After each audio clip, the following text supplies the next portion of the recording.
Hi everyone, it's Dr. T, and this topic is something that I think we all educators have to have a deep conversation about. We are taking on more and more mental health cases, and teachers really are not equipped for it for several reasons. And I think even for myself, just to give an example, when I was just learning about ADHD or just really becoming more familiar with it, people weren't really talking about emotion dysregulation. That is like a number one thing that's part of ADHD that we don't look at. And when we think of ADHD, difficulty focusing, getting distracted easily, always head in the clouds, not paying attention, not retaining information. But there is a part of ADHD that tricks people, and it makes it very confusing for everyone to treat, because there's a type of ADHD where children, they have the grades, they have the capacity. If they really can't pay attention, they will, but their emotional regulation skills are off. The other part about it is the rejection part, the rejection sensitivity dysphoria, which when I was working with a student I saw, but because I couldn't really identify it, I struggled. And that's not something, we have to be real, that's not something a behavior plan can address or should address, because that is just a difficulty regulating your emotions to begin with. How are we supposed to create a behavior plan about that? So we're working and we're trying to find all these solutions and changing behavior plan. But I also want to create this video because part of these behavior plans, when you're dealing with such intense levels of emotion dysregulation in a student, is how to manage a teacher's mental health. It's a lot. We have to first acknowledge how intense it is to be on the receiving end of a child who has ADHD really struggling emotionally while trying to balance the other people in the room. That is mentally exhausting. And I also think we have to give teachers the space to talk about how they're fearful of coming into work, or how they're scared of coming into work, or how they're anxious about coming into work, because they know that they're walking on eggshells. And that's a real conversation to have, is that some teachers are generally walking on eggshells with certain students because they know if they correct them a certain way, if they say something a certain way, that child is going to go off the handle. And that's very hard to deal with, again, when you're with other students. And sometimes it's not managed well by admin, because admin will be like, let's take you out the room and come back with a snack, or let's find other ways. And I had to increase my own understanding of rejection sensitivity dysphoria, especially in kids with ADHD, because I did not understand how severe emotion dysregulation is within that population.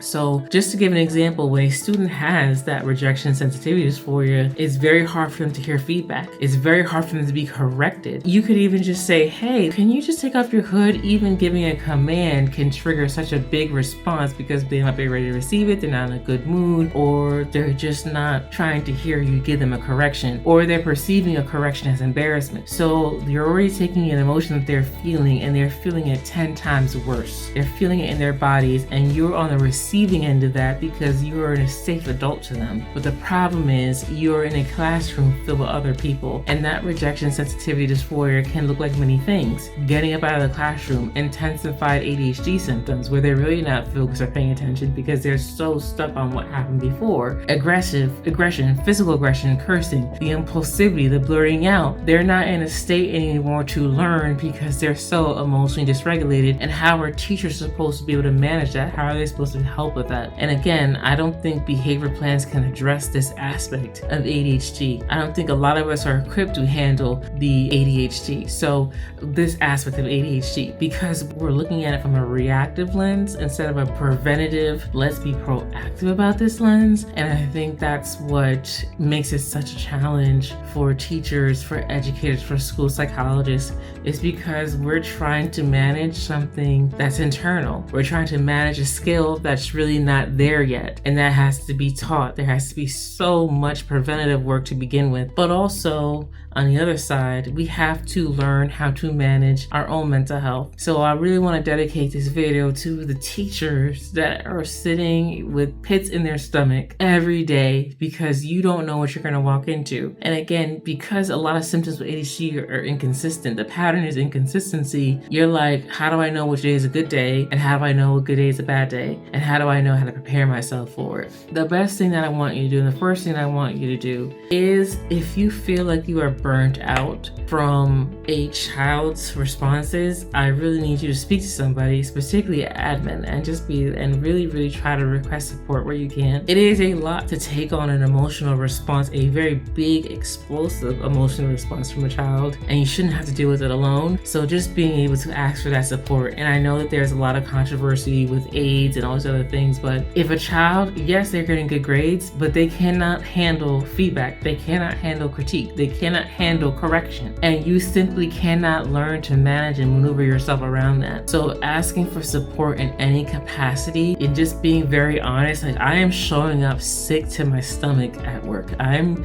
nervous, I'm anxious, and not in a sense of I'm fearful of this child, but their reaction scares me and I don't know what to do. I need a lot of guidance. Can the school psychologist guide me on that? So I think asking for support and being very honest instead of having to deal with it, because it gets internal, like maybe I'm not teaching it right, maybe I'm not building the relationship right. I think a lot of teachers are doing a really great job, but you have to understand there's limits. We have to return the village mentality. It is not up to the teacher every single time to manage this. Following a behavior plan is not going to address this issue because there's a skill deficit. If we're gonna have a behavior plan, the assumption has to be this child has the skill, he's just not using it. So therefore, if the skill is not there, the skill to regulate your emotions is not there to begin with, then the behavior plan is useless for you. So now we have to have a conversation with admin. How can we come together and create a village mentality? And it might mean having more people support you when these things happen and having a very structured approach to these things. The response of a child with ADHD when they are experiencing RSD cannot fall on one person. There has to be assistance. There has to be someone teaching them that regulation skills. There has to be someone helping them co-regulate. There has to be someone helping them. Like, the best thing I can offer is just saying, admin, we need a structured approach to this. That's outside of the behavior plan because the skill for emotional regulation is not there to begin with. Second, to help manage your mental health, reach out to someone. I want you to have a therapist, a coach, someone you can speak to about your feelings. There are probably things that you're processing or understanding, like, why do I not like coming to work? Why does this student feel like he's attacking me? Why am I taking the brunt of this? Why? Like, I need help. Sometimes it is okay to talk about and process those emotions, because I think that as educators, we internalize a lot of things and we take them as a personal failure. You're not failing. It's not you. You know, you might have people saying, like, so-and-so handled this behavior last year without an issue. What's going on in your classroom? Those little things can get you after a while. So I would highly suggest having someone to talk to about those difficult feelings and saying those things out loud. I don't like coming to work. I don't like my classroom this year. I don't like these things. You need to be able to talk about these things honestly with someone that you feel safe with, right? So that, you know, you're not seen as venting, but you're seen as someone who's going through something very difficult. And thirdly, in addition to speaking to admin, speaking to outright support, when you're taking on so much of that energy, it's being transferred from one person to you. And in this case, it's being transferred from a student